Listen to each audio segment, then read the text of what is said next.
If you've ever purposely overdosed your pre-workout only to have to take an emergency bathroom break right in the middle of your first set of squats, go ahead and hit that subscribe button. So today, we're gonna be talking about how we can open up our hips. If you have issues with tight hip flexors or your hips just don't open up very well, you feel a lot of pain and impingement in your groin area whenever you're doing certain things like deep squats or any other sort of athletic movement, this is gonna help performance as well as your ability to lift heavier in the gym.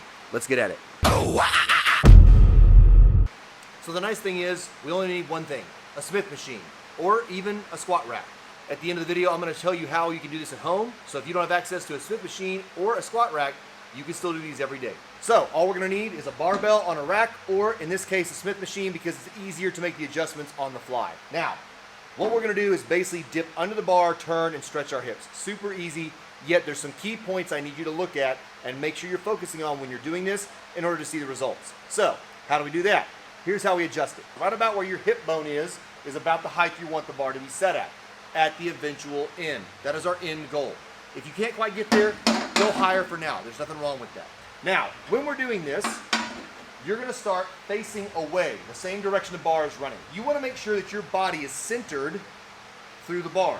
So you're gonna take a big lunging step through, and the easiest thing I have found is to put myself centered right across my spine to know distance-wise, front to back, am I centered?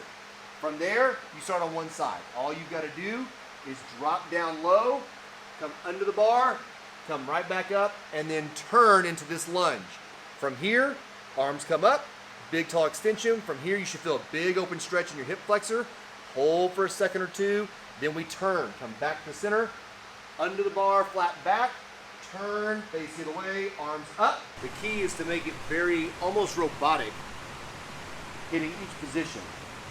So you don't just want to whip through like this. That's not doing any good, because now you're flexing your back and you're not actually doing anything in the groin or the hip flexors. What's going to happen is as we turn and we start squatting down, right here is where you're going to start feeling that impingement through your groin. That's going to start opening those hips up as we dip through. This motion right here is what's really helping open those hips up, which is the key to why we keep our back flat and try to drop under the bar as we shift. From there, we just turn, open up and extend, come back and square up. Every time you square up before you do it, you'll ensure you're hitting the right position. Also, once you open your hips here, you're gonna feel the hip flexors open up, allowing even more mobility. So give it a shot. Now, like I said, this is one of those deals you wanna start to work your way into. So if you already do have tight hips, you're gonna wanna start this a little bit higher, kind of get used to that, open the hips up more and more. And even during the same session that you're training this, you could actually start lowering the bar because your hips should start to open up more. If you have really extremely tight hips, there's a few other things we can do to help that out. If you have questions about that or you want to see some more information on how to open up those hips, drop a comment below. One of the ways to do this at home is going to be very simple. You don't even need a squat rack or a Smith machine. What you can use instead, something as simple as this, an old broomstick or a Swiffer handle. Something that you can use as a straight bar, a stick from a tree, I don't care what it is, you can use just about anything. And taping it to the inside of a door frame on one side of it so that you have a reference to go underneath, okay? That is the whole point behind this. It gives you a reference point. You could even use string if you needed to. String, rubber bands, you have infinite ways to do this at home. I suggest doing this every day. What is the sets and rep scheme with this?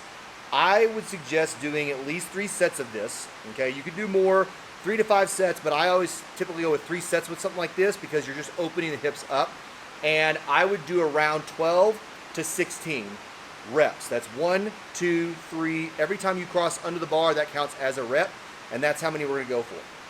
Oh, and one of the pro tip that I forgot to tell you that is gonna help make this even easier is if you make sure to go ahead and hit subscribe, follow, like the videos, comment below. I'll see you in the next one.